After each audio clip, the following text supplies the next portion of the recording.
Welcome, Rahul, to this podcast. I'm very happy to invite you here. In this podcast, we keep it real. It is unscripted, as we talked earlier as well. So, how the conversation flows, we'll try to keep it in Hindi as much as possible. And please feel free to use English as we do all the time.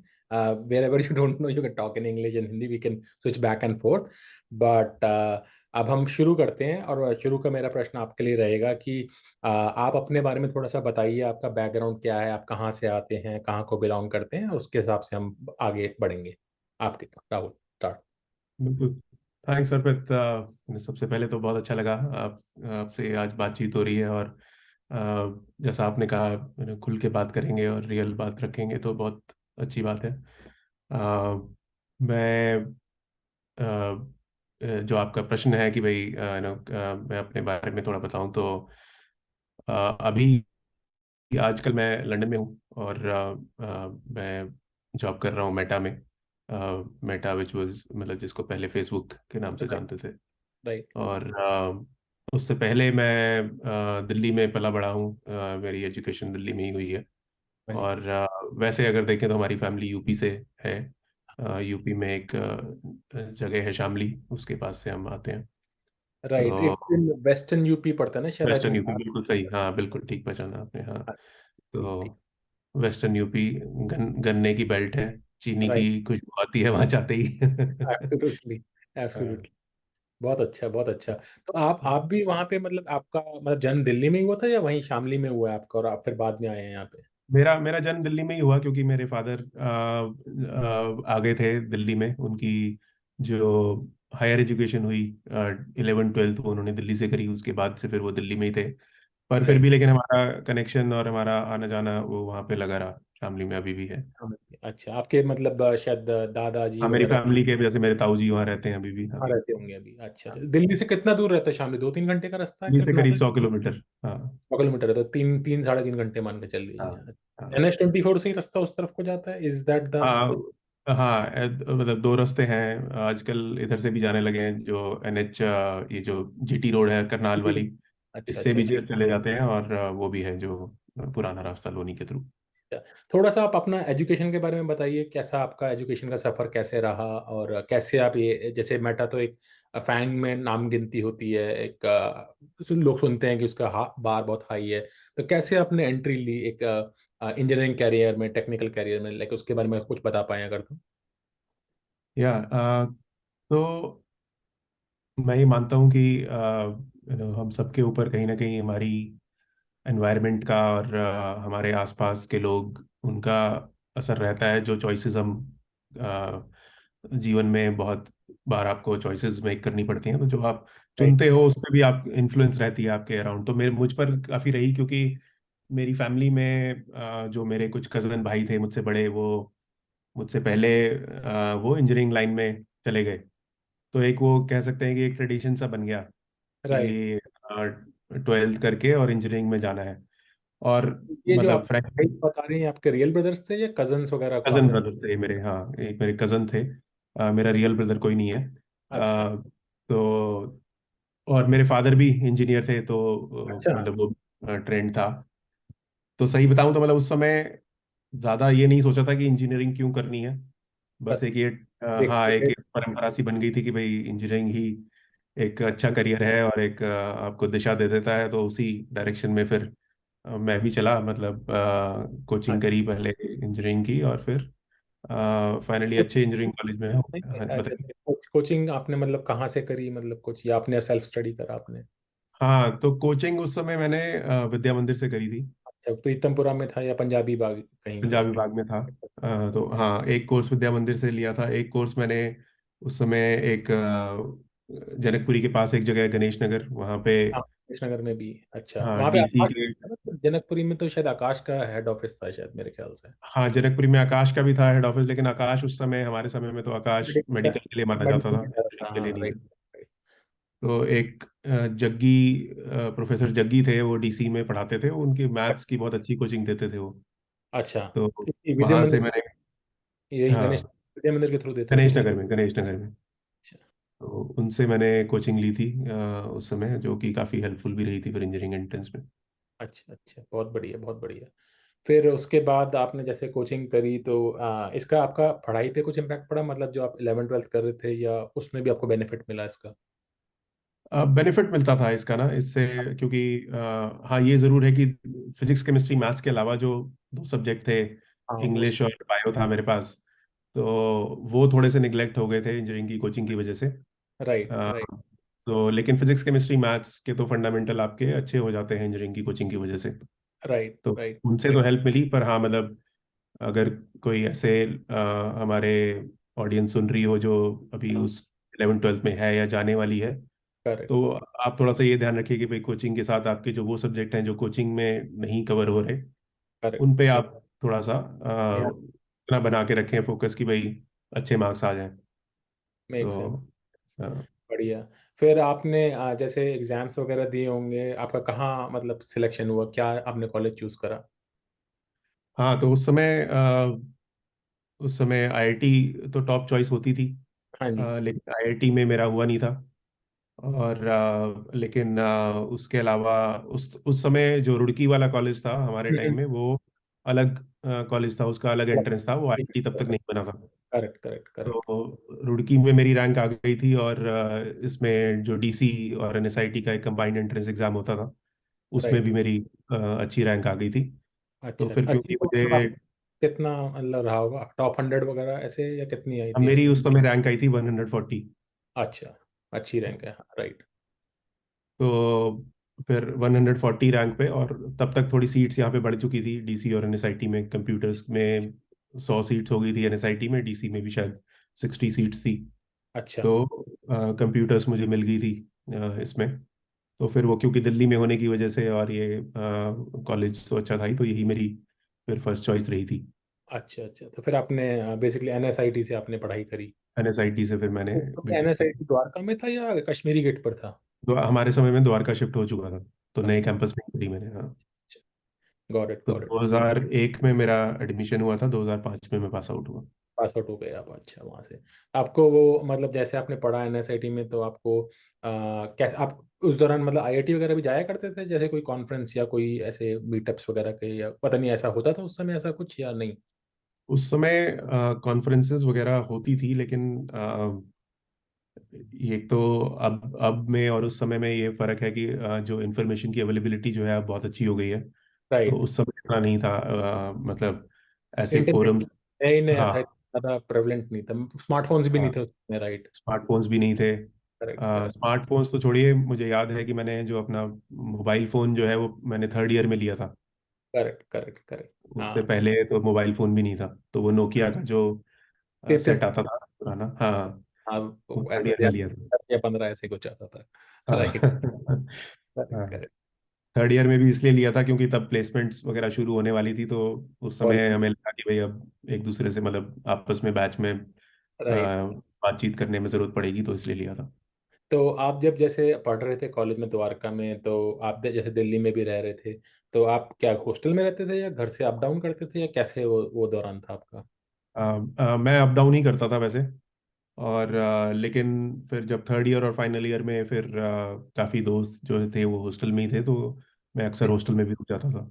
अच्छा अच्छा, तो आपका घर से कितना समय लगता था द्वारका जाने में, मतलब? हाँ, उस समय जनकपुरी से कॉलेज तक का ऐसे आधा घंटे के आसपास लगता था। राइट राइट हाँ, राइट, जनकपुरी से तो बहुत दूर नहीं पड़ेगा इतना। हाँ, ज़्यादा दूर नहीं था। मेट्रो थी उस समय, आपका मेट्रो भी जाती थी या? मेट्रो का उस टाइम कंस्ट्रक्शन चल रही थी, शायद हाँ, जब हम फाइनल ईयर में आए थे तब तक बन गई थी। तब बनी थी, अच्छा अच्छा हाँ, हाँ। नहीं तो मेट्रो से आपको बेनिफिट रहता, ठीक। हाँ। तो जैसे आपने कॉलेज में जैसे करा, तो आपका एक्सपीरियंस कॉलेज का, जैसे अगर कुछ उसकी अच्छाई बता पाए एनएसआईटी की, कि ये चीज़ें अच्छी थी, और कुछ चीज़ें आप उम्मीद करते हैं कि अगर ये कर देते तो शायद और भी अच्छा हो जाता, ऐसा कुछ आपको ध्यान है कुछ? बिल्कुल, ये बहुत अच्छा प्रश्न है अर्पित। और इसमें अच्छी चीज़ों में मैं ये कहूँगा कि देखिए, एक अगर आपका अच्छे कॉलेज में एडमिशन हो जाता है तो आपका एक कॉन्फिडेंस बूस्ट हो जाता है कि हो आपने जाता एक जो एक पड़ाव तो आपने पार कर लिया। और सबसे और बड़ी दूसरा, कैंपस प्लेसमेंट के लिए आपके लिए, तो वो भी एक बड़ा बेनिफिट रहता है। हाँ बिल्कुल, तो एनएसआईटी की कैंपस प्लेसमेंट्स हमेशा से अच्छी रही हैं। करेक्ट। उससे भी बड़ा, जो सबसे बड़ा बेनिफिट मुझे लगा, जो आपका पीयर ग्रुप हो जाता है वो एलुमनाई। हाँ वो अच्छा हो जाता है एनएसआईटी जैसे कॉलेजेस में। इन जनरल टैलेंट अच्छा है तो आपके जब आपके दोस्त वगैरह जो हैं वो अच्छा सोचते हैं, अच्छा कर रहे होते हैं, तो आप भी मोटिवेट होते हो, बहुत चीज़ें सीखते हो। तो वो मतलब बहुत अच्छी चीज़। संगत का असर बहुत बढ़िया पड़ता है, मतलब बेसिकली बिल्कुल बिल्कुल। ये तो चीज अच्छी। हमने मतलब मज़े भी बहुत करे कॉलेज में, लेकिन क्योंकि इन जनरल जो है वो सब अच्छे टैलेंटेड लड़के थे, तो इसलिए सीखा भी बहुत। राइट। और जो चीज़ें अच्छी हो सकती थी उनमें मैं ये कहूँगा कि जैसे एनएसआईटी का क्योंकि डीयू से सिलेबस डिसाइड होता था, तो सिलेबस काफ़ी आउटडेटेड था। अच्छा।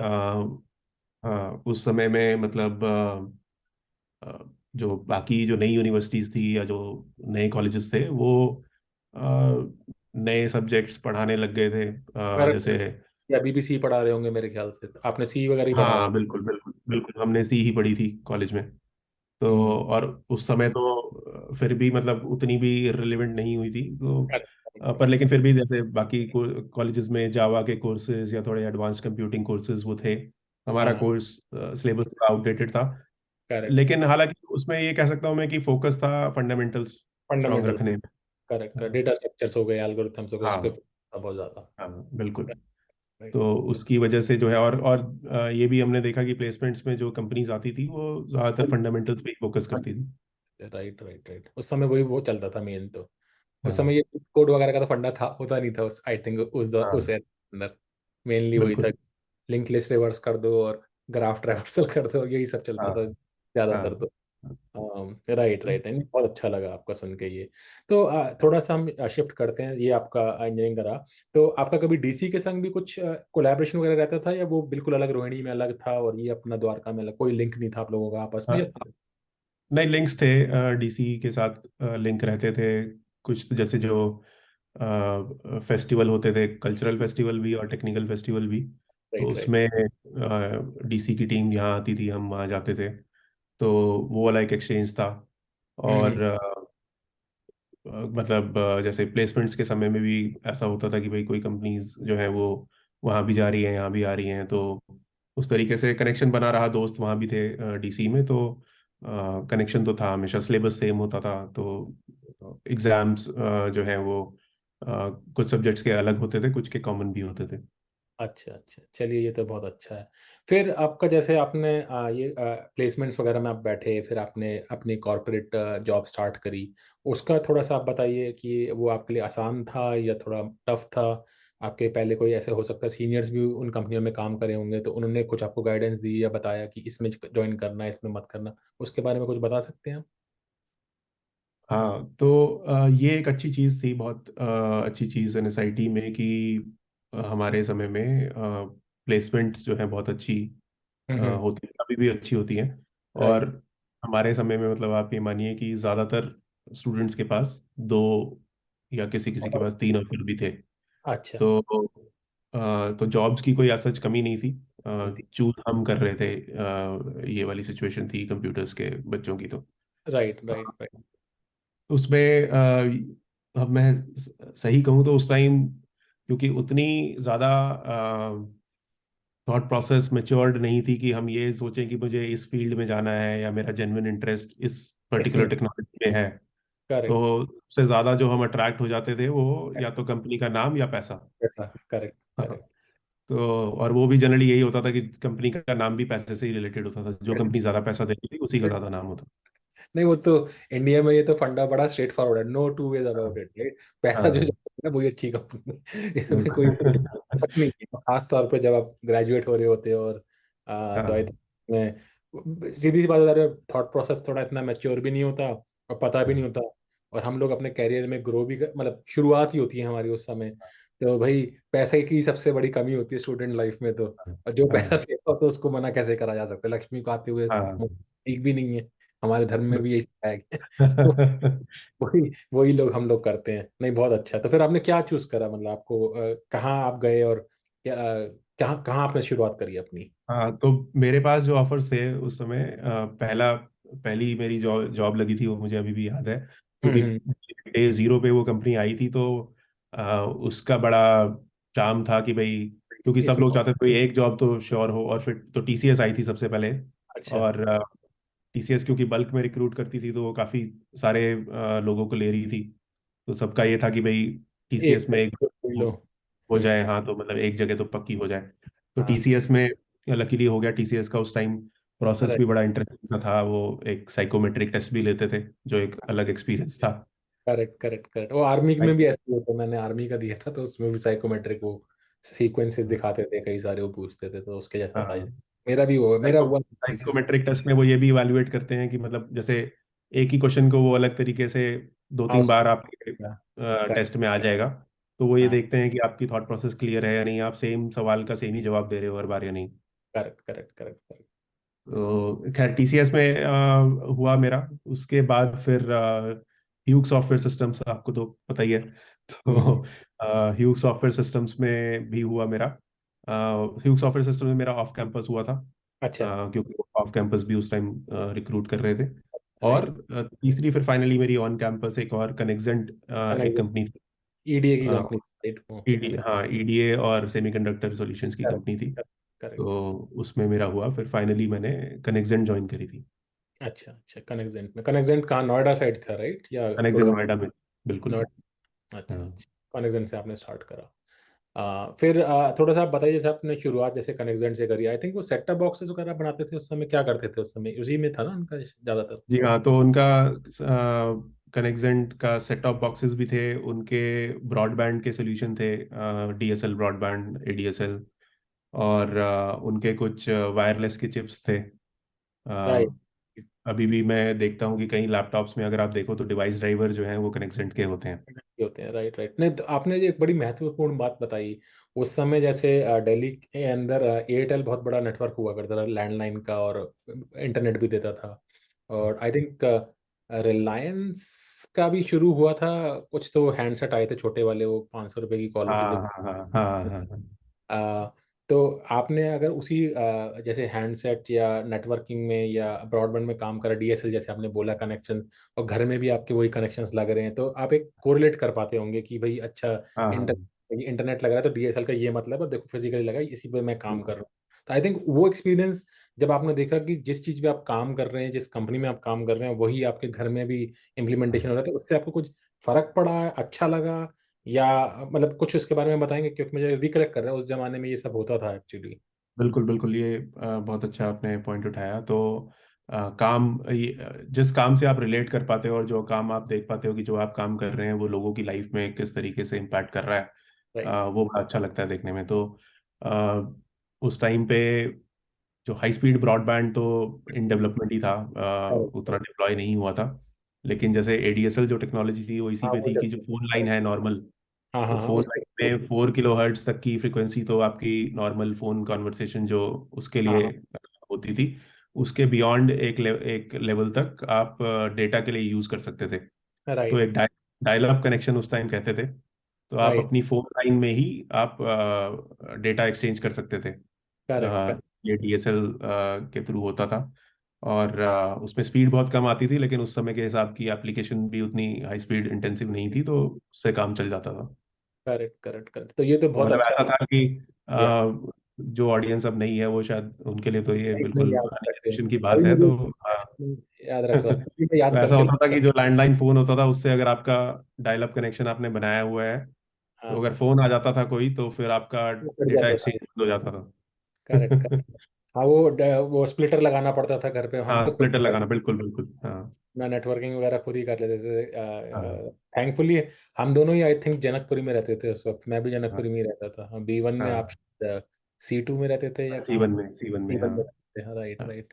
बहुत अच्छा है। फिर आपने जैसे करा, तो फिर आगे आपने क्या मतलब आपका नेक्स्ट आपके, और कैसे अपना करियर प्रोग्रेशन करा, किस तरफ आप गए? आप, मैंने जहाँ तक मेरे को ध्यान आ रहा है, आप सॉफ्टवेयर के प्रति बहुत मतलब फोकस थे, कोडिंग वोडिंग करना आपको बड़ी पसंद थी शुरू से। तो कैसे आपने प्रोग्रेशन करा from software engineer to engineering manager, वो चेंज कैसे आया आप में?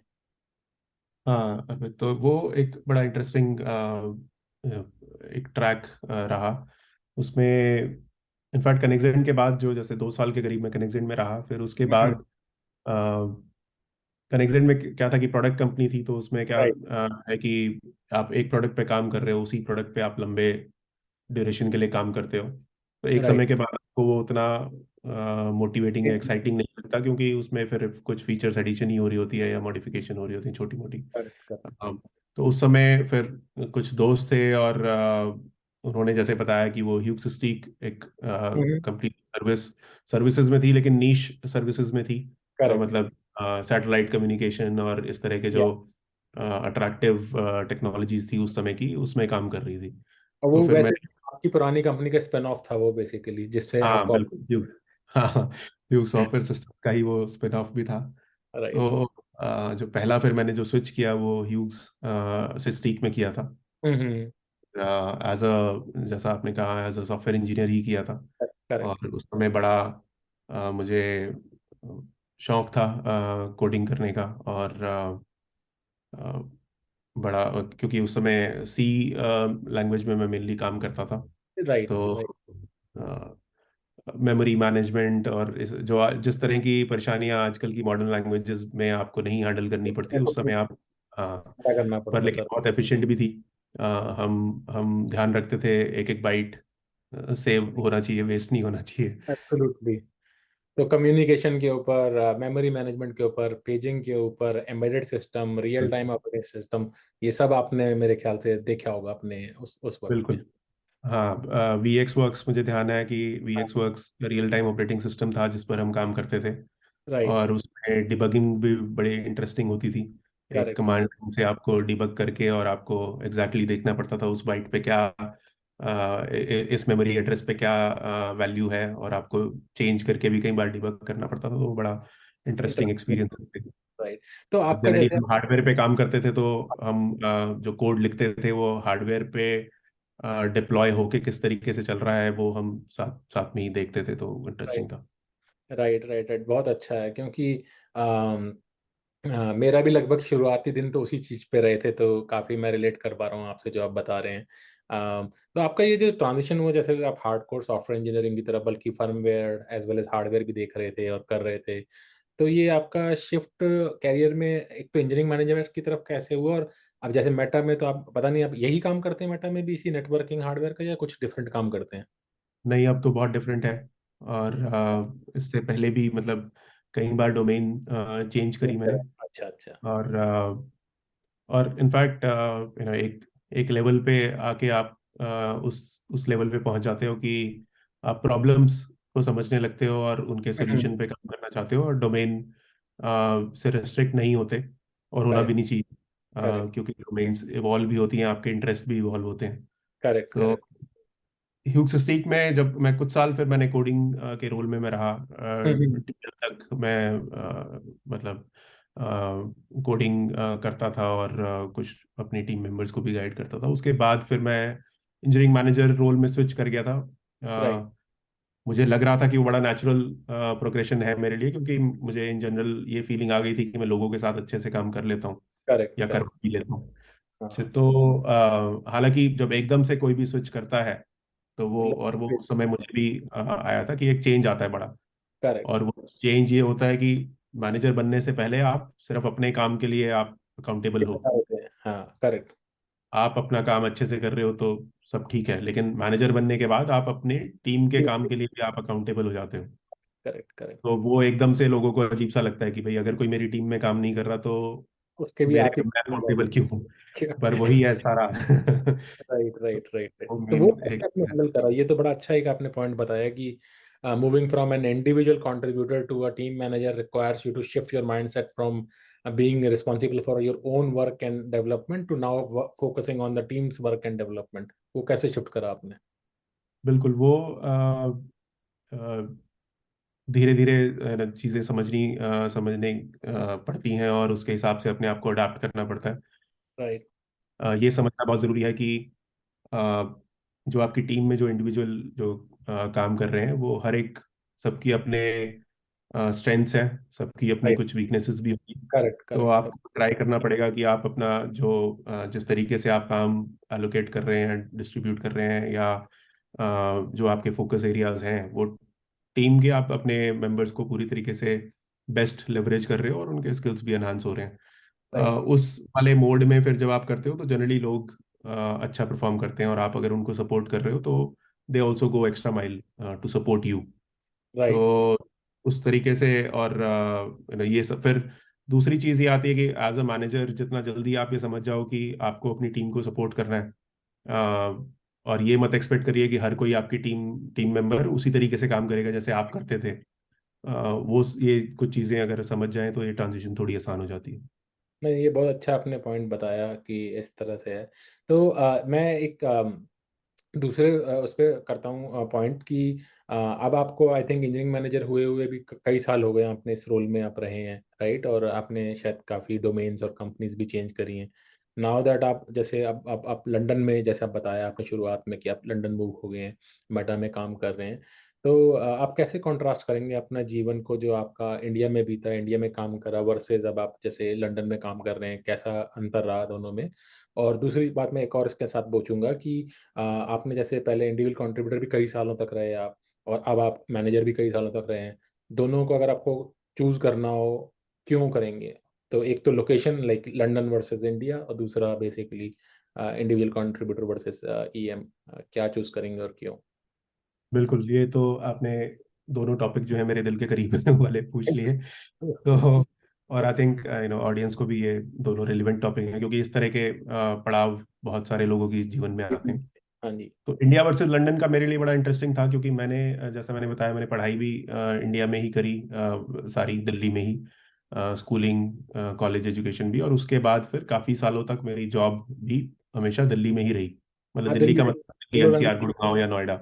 आप बैंगलोर, पुणे उन्हें हैदराबाद कहीं नहीं हाँ, ट्रेवल हाँ, गए? मैं इंडिया से भी जॉब करने के लिए बैंगलोर हैदराबाद कभी नहीं गया, या किसी दिल्ली। भी और शहर में। Correct, correct. तो उस सेंस में मैं काफ़ी कनेक्टेड था दिल्ली और इस रीजन से। अ, ये जो स्विच मैंने किया, लंदन में आया मेटा के लिए, इसके दो मेन कारण थे। एक तो ऑफ कोर्स मेटा की जो अपॉर्चुनिटी, ब्रांड नेम, सब बहुत एक्साइटिंग था। राइट। अ, दूसरा ये कि मतलब मैं पहले, हालांकि पहले भी जब मैं ह्यूक्स में भी था, आपको भी पता है कि करेक्ट। मतलब सर्विसेज कंपनी में और सॉफ्टवेयर, अच्छे सॉफ्टवेयर इंजीनियर्स के लिए विदेश जाना कोई बड़ी बात नहीं है। बड़ी बात नहीं है। करेक्ट, आपको करेक्ट। मौके मिलते हैं अक्सर। करेक्ट। पर राइट। लेकिन उस समय मैंने कभी नहीं सोचा कि जाना चाहिए, क्योंकि मैं खुश था। शायद कभी नहीं। कोविड के टाइम पे ऐसा एक बदलाव जो है वो आया माइंड में, कि जब हम बंद हो गए अंदर, तो फिर एक ऐसी फीलिंग आई कि यार जीवन जो है निकलता जा रहा है, लेकिन हमने तो दुनिया एक्सप्लोर ही नहीं करी। ही नहीं। Right, right, right. तो तो मतलब ह्यूज हालांकि एक आना एक जाना बता। तो रहा यूएस, लेकिन कभी राइट। लंबे टाइम के लिए नहीं रहे। नहीं है। अच्छा, तो ह्यूज से आप ह्यूज यूएस तो कई बार आते जाते रहे आप, हाँ, वो तो आपका हो गया हाँ, था हाँ, एक्सपीरियंस पैसा वाला हाँ, हाँ, लंबे। तो आना जाना तो ह्यूग से भी हुआ, एक्सपीडिया से भी हुआ, लेकिन एक जाके वहाँ की लाइफ, जो रोजमर्रा की लाइफ है, वो नहीं, मतलब हाँ, तो आप आप जाके जैसे, होटल में रह रहे हैं उसमें फर्क है, आप जाके यहाँ पे घर पे रह रहे हैं उसमें फर्क है। तो ह्यूज जैसे जैसे आप जाते भी थे तो कहाँ, मैरीलैंड में गए, सियाटल में गए, कहाँ कहाँ गए? इन्हीं दो जगह गए हाँ, मेनली? तो हाँ, मैं यूएस में तो मतलब ह्यूग्स के थ्रू तो मैं मैरीलैंड और सैन डिएगो गया कई बार। फिर एक्सपीडिया से मैं सियाटल गया काफी बार। राइट। तो यूएस के मैंने काफी हिस्से देखे। तो ईस्ट और वेस्ट दोनों नाप दिए आपने को? ईस्ट और वेस्ट कोस्ट, हाँ, दोनों। आउटफिट कर दिए साथ में सैन डिएगो के साथ? राइट, हाँ। Right, right. ओके, तो ओके, जो दिस इज। आपका प्रश्न था कि ऐसा क्या हुआ कि मैं हम्म। उस था कि कोविड से थोड़ा सा माइंडसेट में बदलाव आया, कि अब थोड़ा सा निकलते हैं, थोड़ा एक्सप्लोर करते हैं। और राइट। मेटा की अपॉर्चुनिटी एक्साइटिंग थी, ब्रांड नेम एक्साइटिंग था, तो इसलिए फिर मैं लंदन शिफ्ट हो गया। हाँ। अच्छा, तो एक चीज बताइए, लंदन में आप प्रॉपर लंदन में ही रहते हैं मतलब, या कहाँ, मतलब या सबर्ब में रहते हैं किसी लंदन के? अ, मतलब ये लंदन में ही है, लेकिन बिल्कुल, मतलब एक जोन तो आप कह सकते हैं जो सेंट्रल लंदन है। तो हाँ। सेंट्रल लंदन तो एक बड़ा मतलब लिमिटेड एरिया है, जहाँ पे मेनली करेक्ट। ऑफिसेज हैं, थोड़े बहुत घर हैं। जहाँ पे तो ये उससे बाहर है। लंदन और वो सब भी वहीं पर ही है ना, फेसबुक का ऑफिस हाँ, वगैरह, मेन मार्केट है जहाँ पे बिल्कुल, इस्कॉन भी है बिल्कुल। वहाँ पास। हाँ, हाँ। मैं गया तो हूँ, अच्छा, अच्छा, अच्छा। मालूम है मुझे, बड़ा फेमिलियर हूँ मैं उस एरिया से। हाँ, तो उससे उस जोन से थोड़ा बाहर है। तो यहाँ से मतलब सेंट्रल लंदन से अगर मैं कहूँ तो करीब 40-50 मिनट लगते हैं मेरे घर से। अच्छा, सबवे सबवे लेते होंगे आप? हाँ, ट्रेन से। क्यों बोलते हैं, अच्छा, हाँ, वहाँ हाँ। पे। राइट। अच्छा, तो और ये अगर, क्योंकि अब हम टाइम की तरफ थोड़ा देखेंगे, आपको दिख रहा होगा टाइम में हमारा उल्टी गिनती चालू हो गई है।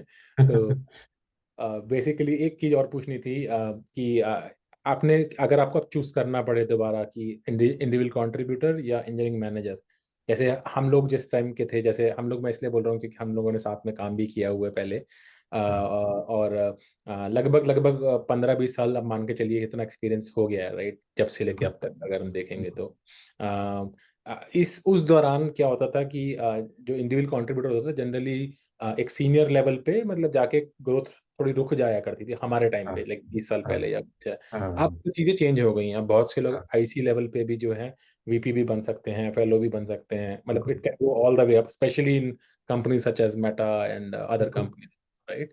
बिल्कुल। तो गिवन दिस सिनेरियो, क्या आप अभी भी अपने आप को इंजीनियरिंग मैनेजर में ही परसू करना चाहेंगे आगे, या आपको लगता है कि मेरा आईसी भी बन सकते हैं आप, given that now both are equal?